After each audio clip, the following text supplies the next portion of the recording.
Et bonjour tout le monde, j'espère que vous allez bien. Me voici de nouveau avec cette capsule vidéo pour décrypter les énergies qui nous entourent. Aujourd'hui, c'est le jour de la pleine lune, nous sommes le 12 mai. Une pleine lune qui se tient dans l'axe taureau-scorpion.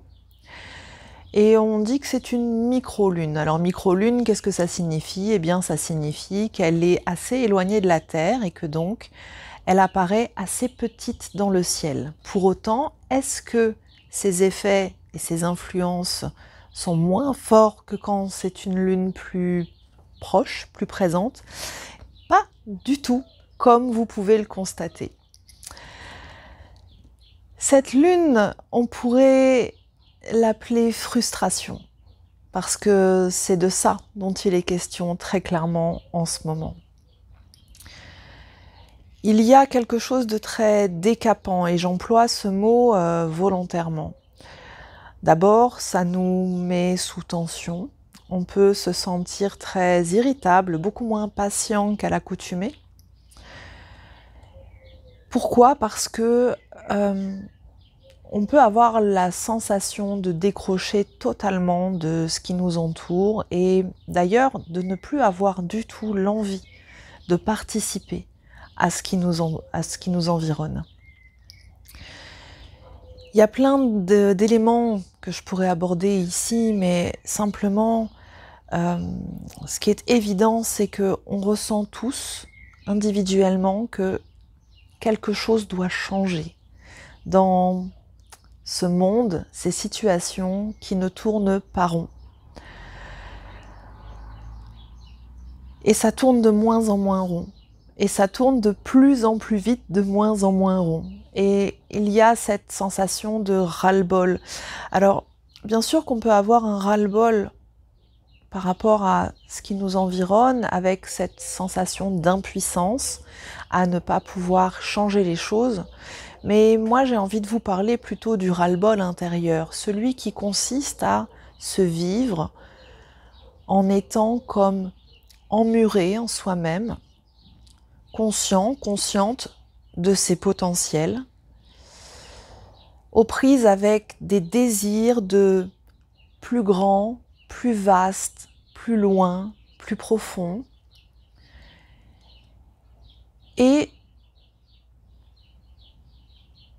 on tourne en rond parce que, premièrement, on peut avoir des difficultés à trouver la bonne approche. On peut avoir des difficultés à identifier ce que l'on peut changer et ce vers quoi on doit tendre pour parvenir à nos buts. Et puis, il y a également tout ce prisme de doute intérieur, de croyances limitantes, toutes ces croyances que l'on entretient à propos de nous-mêmes et du monde, qui nous font dire que peut-être on n'est pas la bonne personne, que peut-être on ne va pas y arriver, que peut-être, et ça c'est peut-être même encore pire parce qu'on est dans la projection, que les autres avec un A majuscule, ne vont pas nous comprendre, nous accueillir. On peut même aller jusqu'à se persuader que les autres, les bons, ceux avec lesquels nous pourrions être en contact harmonieux, n'existent pas et qu'il serait vain de se mettre en quête, de trouver des âmes sœurs, de trouver sa tribu d'âmes, d'aller s'exprimer auprès de gens qui pourraient non seulement nous entendre, nous comprendre, mais peut-être aussi nous questionner et partager des points de vue qui pourraient nous permettre d'assembler toutes les pièces du puzzle pour aller dans la bonne direction. Ce besoin de changement, ça fait longtemps que c'est là. Parfois, c'est plus présent qu'à d'autres moments. Mais je dois reconnaître que pour beaucoup d'entre vous, vous témoignez de situations tellement inconfortables que vous ressentez au fond de vous-même que ce changement devient vital. Alors, pour chaque personne, sa thématique, pour certains, ça va être ça va être, comme s'il y avait un T, ça va être, pardon, un changement de cadre, pour d'autres, un changement d'emploi. Pour d'autres encore, ça va être une réorganisation ou une réorientation de son activité professionnelle, surtout pour les indépendants. Cela peut être également en lien avec une restructuration familiale, voire parfois avec une séparation que l'on sait être inévitable, mais que l'on retarde pour différentes raisons qui sont toutes aussi valables les unes que les autres. Enfin voilà, et sinon ça peut être aussi le changement, eh bien, simplement dans sa maison, son lieu de vie, voilà, tout ce qui nous permettrait d'aller dans la bonne direction, dans une démarche de recherche de situations et de cadres beaucoup plus en adéquation avec ce que nous vibrons. Il faut reconnaître que ces dernières années, nous avons fait du chemin, tous ensemble. Nous avons beaucoup évolué, nous avons élevé notre fréquence, notre vibration de cœur. Mais je constate que pour certains, tout ça c'est très intérieur, c'est pas visible à l'intérieur, ce n'est pas manifesté à l'extérieur, pardon, par des actions concrètes, par des changements concrets. Et ces changements sont nécessaires. Ils sont nécessaires parce qu'on ne peut plus se permettre d'attendre simplement que les autres le fassent à notre place, que le monde change dans la bonne direction si nous ne nous engageons pas individuellement dans ce sens-là. Alors vous allez me dire, oui, mais le changement que moi je veux opérer, ce n'est pas forcément le même que celui que mon voisin, ma voisine veut opérer. Oui, c'est certain. Et ça n'a pas tellement d'importance. Ce qui compte, c'est que vous trouviez le moyen de vous aligner, d'aligner les paramètres de votre existence le plus profondément avec ce qui vibre à l'intérieur, de façon à pouvoir le rayonner, l'émaner. Et ça, c'est indispensable. Alors, bien sûr, on est toujours dans la purge, que je déteste ce mot, mais pourtant, ça, c'est celui qui revient constamment, la purge. Eh bien, la purge, c'est celle qui nous dit tu dois t'alléger. Si tu ne t'allèges pas, tu ne passeras pas la porte parce que tu es trop lourd, trop lourde. Donc, il te faut t'alléger eh bien, de tes masques de souffrance. Il te faut t'alléger de tes blessures. Je ne dis pas ici réparer à tout prix toutes tes blessures, mais juste t'alléger de ce masque de blessures, c'est-à-dire ce qui te fait entrer en interaction avec le monde à travers ta blessure. C'est un petit peu différent. Là où nous allons, nous ne pouvons pas l'emmener. Ce n'est pas adéquat. Ce n'est pas calibré pour ça. Donc on nous demande encore et encore et encore de récurer les fonds de marmite. Ça va finir par briller, je vous dis pas. Et donc, bien oui, c'est encore une fois un élan de guérison, mais autant ces dernières années, on a eu des grandes guérisons karmiques, on a eu des grandes guérisons émotionnelles aussi. Là, pour moi, on est un peu moins là-dedans. Le karmique en ce moment, clairement, pour moi, c'est pas l'objet, vraiment. On travaille sur le corps, on travaille sur le vécu, on travaille sur le quotidien, sur ce que nous sommes en train de traverser et que nous traversons parfois avec difficulté parce que nous le traversons aujourd'hui avec le costume de la personne que nous étions il y a encore 5 ans, 10 ans, 20 ans, 30 ans, parfois plus. Donc oui, c'est encore un mouvement de guérison, mais pour le mieux. Et je ressens qu'il s'agit beaucoup de guérir là le mental, les croyances, et de se guérir soi dans sa façon d'envisager le monde extérieur. Ce qui est très clair, c'est que il y a, de la part de la guidance, un appel très puissant d'un retour à l'essence, d'un retour à l'essentiel, à ce qui est le plus simple de notre vérité. Presque comme si on nous demandait d'aller au-delà de nous présenter dans la nudité de l'authenticité. Ça va plus loin que ça, on nous demande de ronger la carcasse jusqu'à l'os. Il ne s'agit absolument pas de rajouter des ornements à notre chemin. On n'a pas besoin de ça. On n'a pas besoin de plumes, de fleurs ou de je ne sais quoi, ou de travail supplémentaire. On nous demande de retirer couche après couche ce qui nous surcharge, ce qui nous entrave, ce qui nous ligote, ce qui nous masque aux autres, ce qui nous empêche de vivre dans la pureté du chemin. Et c'est un travail à part entière. Alors, d'un côté, on dit pas plus de travail sur le travail, et en même temps, c'est une quête à part entière qui demande souvent un miroir. Parce que lorsque nous faisons notre propre introspection, eh bien, nous avons tendance à être dans la critique, nous avons tendance à être dans le jugement, ou parfois à nous raconter des petites histoires. Et c'est bien d'avoir un miroir neutre, une conscience neutre en face qui vient questionner, qui vient rassurer aussi, parce que, eh bien, c'est vrai que c'est un passage un petit peu délicat, c'est un seuil, et donc ce passage un petit peu délicat, eh bien, on peut l'aborder parfois avec inquiétude. On a besoin qu'on nous tienne la main, on a besoin d'être rassuré sur qui nous sommes. On a besoin d'entendre et d'être reconnu aussi en tant que belle personne, bonne personne, juste personne, à la juste place, dans la juste démarche.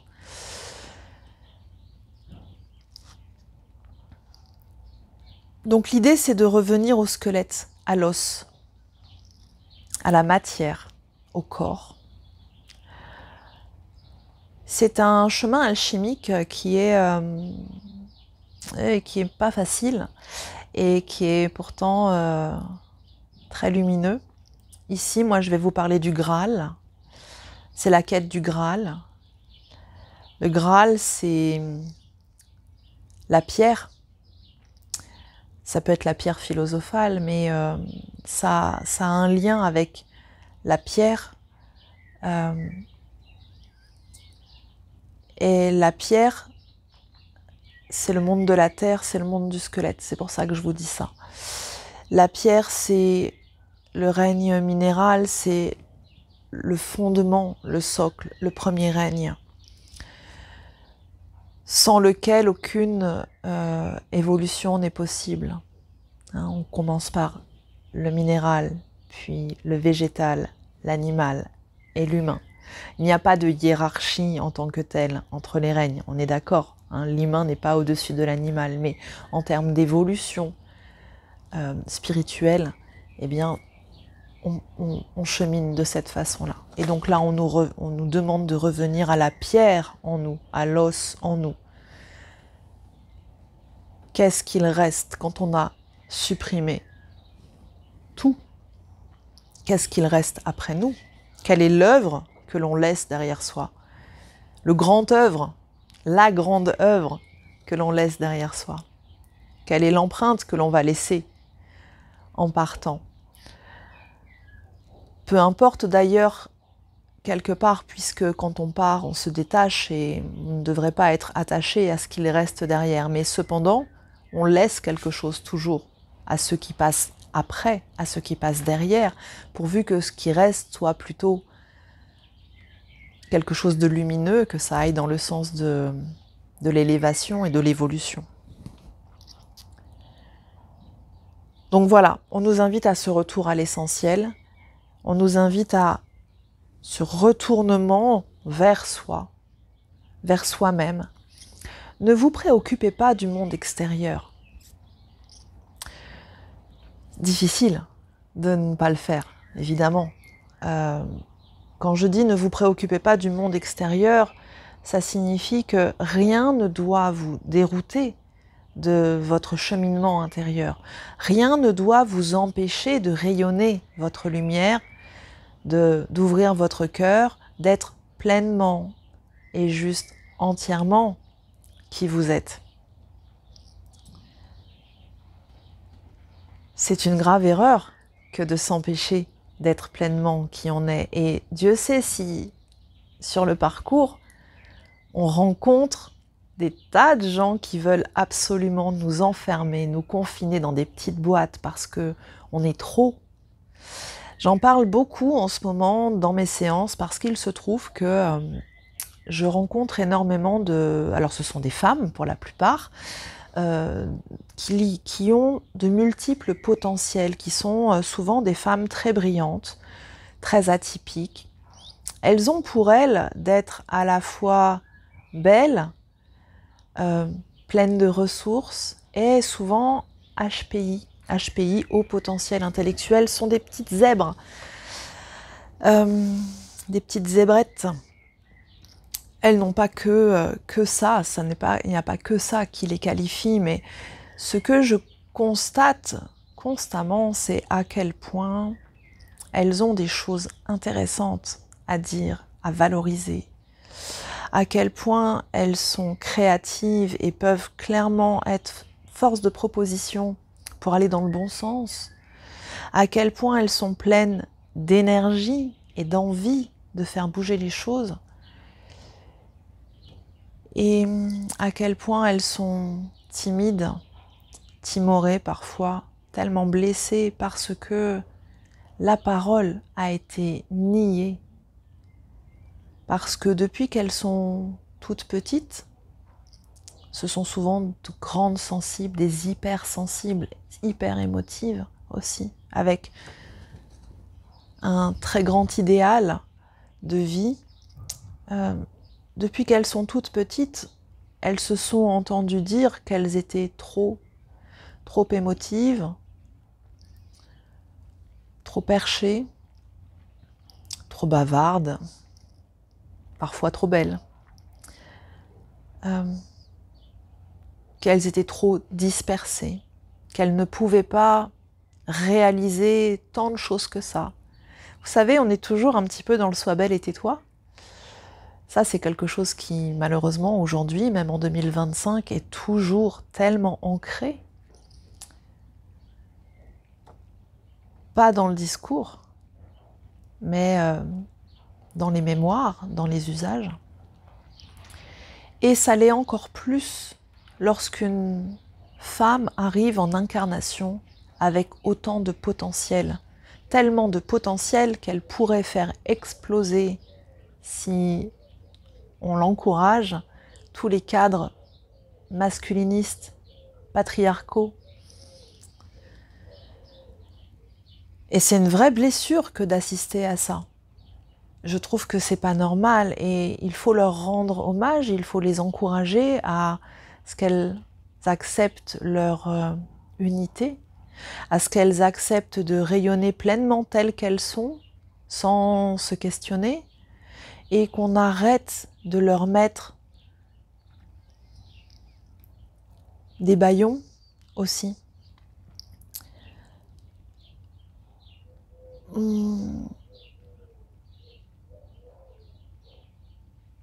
Arrêtons de nous mettre dans des boîtes et acceptons de rayonner tels que nous sommes. C'est tout ce qu'il y a à retenir de ça. Je voulais faire une petite parenthèse parce que j'entends beaucoup là, en ce moment, des témoignages de personnes qui me disent être fatiguées, tellement fatiguées de faire partie de ce monde qui ne tourne pas rond. Oui, c'est sûr. Et on sent qu'il y a une perte de confiance dans l'avenir, perte de confiance dans l'autre, perte de confiance en soi, perte de confiance dans les institutions, mais aussi perte de confiance dans tout le courant spirituel, tout le courant du développement personnel, tout le courant de la psychologie. En fait, je crois que on en a tellement entendu de partout qu'aujourd'hui, on ne sait plus à quel sein se vouer, sans mauvais jeu de mots. Donc on perd confiance. Et comme on perd confiance, eh bien, on se replie. On se replie complètement. Et ça vient résonner sur notre manque de confiance en nous, en plus. Il y a des angoisses, des anxiétés très sourdes, très profondes, en face de l'imminence potentielle de guerre, de conflit, en face de l'émergence de technologies que l'on ne connaît pas, que l'on ne comprend pas toujours, en face de la complexité des défis à relever, les défis climatiques notamment, mais aussi les défis sociologiques, les défis éducatifs également.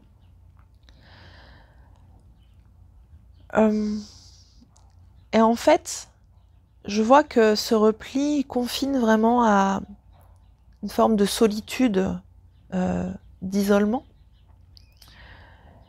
Et ce n'est pas quelque chose de vertueux, cet isolement, parce qu'en réalité, cet isolement n'est pas du tout propice à une introspection positive. Il n'est pas vertueux et il ne faudrait pas qu'il s'attarde trop longtemps, parce que à plusieurs, quand on s'unit les uns et les autres, on est beaucoup plus puissant. On a beaucoup plus de capacité à faire changer les choses, à les faire évoluer. Et pourquoi je vous raconte ça? C'est parce que, encore une fois, on est confronté à des sentiments d'impuissance qui sont immobilisants, qui nous confinent à l'inertie et puis qui nous envoient vers une forme de désespoir aussi. Et je pense que le monde des larmes, il serait peut-être temps qu'on l'assèche un petit peu et puis qu'on y mette un peu plus de sourire. Et le sourire, c'est bien quand on arrive à l'avoir seul, mais c'est pas ce que j'observe. C'est très rare les gens qui arrivent à entretenir le sourire quand ils sont tout seuls. Donc je vous encourage à aller au-devant des gens qui vous ressemblent, et il y en a plein. Ils ne sont pas le miroir exact de qui vous êtes, c'est normal, mais ils ont une sensibilité. Peut-être qu'à eux aussi, on leur a dit qu'ils étaient trop perchés, trop sensibles, trop gentils, trop exigeants, trop stricts parfois, etc., etc., etc. Eh bien, entre trop, on peut se comprendre, croyez pas? Donc voilà, invitation à revenir à l'os, au squelette, à la simplicité, travailler sur le corps, arrêter de travailler sur soi sans fin et sans direction, mais revenir à un miroir juste qui nous renvoie le reflet de la personne parfaitement imparfaite que vous êtes, sans être dans l'auto-jugement, sans être dans l'autocritique et donc sans être dans l'auto-sabotage, pour oser être pleinement soi, oser pleinement s'accorder la reconnaissance que l'on mérite. Voilà, je m'arrête là pour aujourd'hui. Je vous souhaite une très belle quinzaine, un très beau mois de mai. Pour rappel, je reste disponible pendant les jours fériés, parce que je sais que pour beaucoup d'entre vous, ce n'est pas si simple que ça de prendre des jours de congé pour venir consulter. Moi, les jours de congé, je les prends quand je veux. C'est un petit peu la chance que je me suis créée en choisissant d'exercer cette profession. Donc je suis à votre écoute. Bien évidemment, il y aura plein de nouvelles choses à venir. Si vous suivez les réseaux, vous avez déjà dû commencer à capter un petit changement de ton, un petit peu plus de fluidité. Il y a des e-books qui sont en cours de rédaction. Il y en a déjà un. Si vous êtes entrepreneur, ça pourrait vous intéresser. qui est en téléchargement libre sur mon site internet. Et puis, je vous mets ici en dessous les liens d'accès vers les 2 canaux Telegram que je mets à votre disposition. Alors c'est tout récent pour l'instant, il n'y a pas grand monde dessus, mais j'espère bien que la mayonnaise va prendre parce que mon idée c'est de pouvoir vous transmettre des informations quand je le juge utile, mais c'est aussi de pouvoir être à votre écoute, pouvoir vous répondre. Et puis si la magie pouvait opérer dans le sens de vous faire vous rencontrer, eh bien c'est un vœu pieux, mais c'est un vœu que je formule et j'en serai tellement fière et honorée. Voilà, donc si vous avez la moindre question, si vous avez envie de vous fendre d'un gentil petit commentaire, vous êtes les bienvenus. Moi je vous dis à très bientôt, prenez grand soin de vous.